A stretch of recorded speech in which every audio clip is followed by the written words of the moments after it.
En France, au-delà des envenimations par les insectes, on retrouve des envenimations par les vipères, par les amphibiens de type crapaud.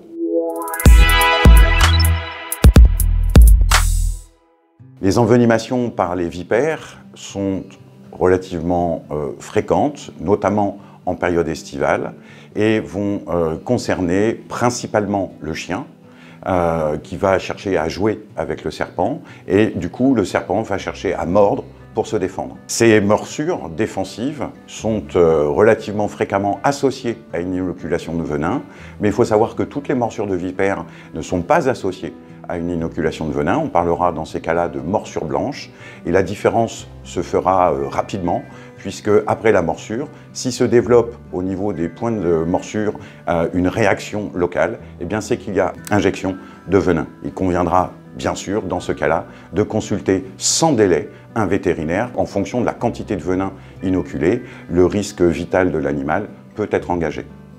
Cela dit, il est important aussi de souligner qu'on doit emmener son animal chez le vétérinaire après toute morsure par un serpent, y compris par une couleuvre de Montpellier, dont on sait que si le venin est moins toxique, il y a pour autant des risques de complications qui nécessitent de consulter. On pourrait être tenté d'utiliser des dispositifs qui sont utilisés chez l'homme.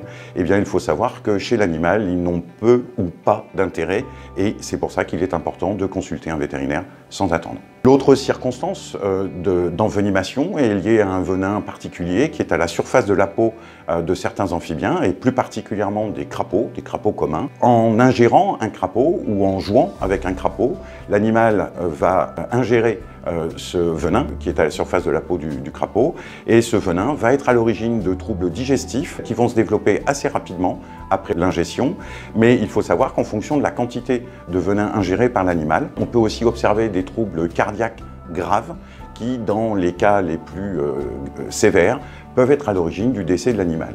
C'est pour ça qu'il est important de ne jamais laisser jouer son chien avec un crapaud de quelque espèce que l'on puisse trouver en France, parce que les risques existent.